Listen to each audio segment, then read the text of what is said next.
तो वहीं दूसरी तरफ छत्तीसगढ़ के मुख्यमंत्री भूपेश बघेल की तरफ से राष्ट्रीय स्वयंसेवक संघ की तुलना नक्सलियों से करने के लिए बयान पर विवाद पैदा हो गया।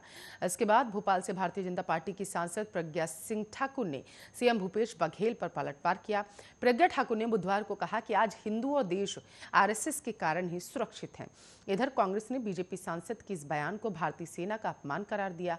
कांग्रेस नेता के मिश्र ने ट्वीट करते हुए कहा, बकौल प्रज्ञा सिंह ठाकुर, देश सुरक्षित है तो आरएसएस के कारण क्या हमारी सीमा पर सभी धर्मों की रेजिमेंट के बहादुर व शहीद सैनिक बुजदिल व गद्दार हैं? या पूछने की आपकी हिम्मत है आप में कि 96 सालों में संघ का पंजीयन बायोलॉज सूची कहां है?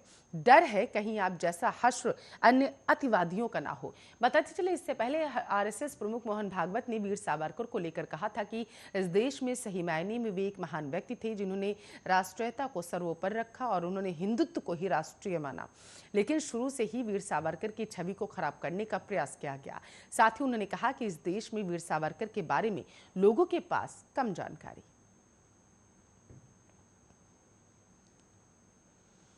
चीन की एक ब्रेड कंपनी को अपनी बेकरियों के लिए जरूरी बिजली नहीं मिल पा रही। दुनिया के कुछ सबसे बड़े पेट उत्पादों में आपको बता दें कि खास केमिकल सप्लाई करने वाली कंपनी ने उत्पादन में कटौती की घोषणा कर दी। इसी तरह एक पोर्ट सिटी ने शहर की फैक्ट्रियों को पर्याप्त बिजली देने के कवायद में एक ही दिन में 4 बार बिजली कटौती के नियम बदले।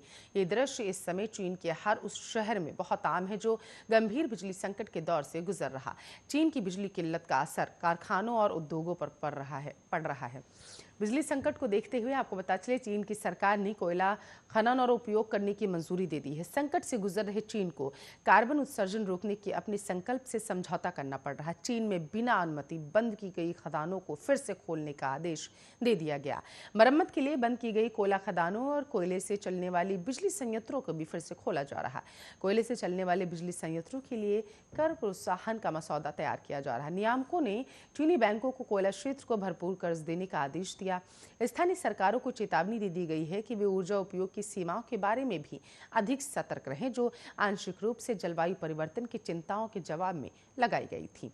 चीन की शीर्ष आर्थिक योजना एजेंसी राष्ट्रीय विकास और सुधार आयोग के महासचिव झाओ चेनकिंस ने बुधवार को बीजिंग में एक प्रेस ब्रीफिंग में कहा, हम कोयला उत्पादन और आपूर्ति बढ़ाने के लिए हर संभव प्रयास करेंगे।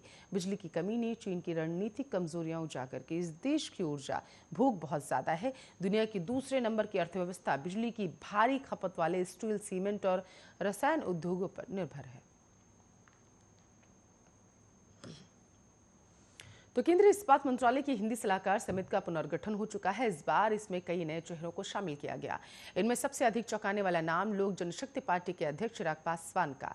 सीएम नीतीश कुमार के घोर विरोधी चिराग को इस्पात मंत्री आरसीपी सिंह के मंत्रालय से जुड़ी समिति में जगह मिलने के सियासी हलकों में खूब चर्चा है। आपको बता चले, मंत्री आरसीपी सिंह इसके अध्यक्ष और इस्पात राज्य मंत्री उपाध्यक्ष हैं। लोकसभा सांसद संजय सिंह, सुनील कुमार सोनी, राज्यसभा सांसद दिनेश चंद्र विमल भाई अनावाडिया और नरेश गुजराल को सदस्य बनाया गया। इसके अलावा संसदीय राजभाषा समिति द्वारा चिराग पासवान और दिनेश चंद्र यादव को भी सदस्य बनाया गया। चिराग पासवान नीतीश कुमार के बीच 36 का आंकड़ा विधानसभा चुनाव 2022 से जारी। चिराग पासवान लगातार अपने बयानों के जरिए खुलकर नीतीश कुमार पर हमला करते हैं। चुनाव भी उनकी पार्टी ने अकेले ही लड़ा। विधानसभा चुनाव के दौरान उन्होंने सत्ता में आने पर नीतीश कुमार को भ्रष्टाचार के मामलों में जेल भेजने तक की बात कही। आखिर उन्हें बिहार में एनडीए से बाहर होना पड़ा।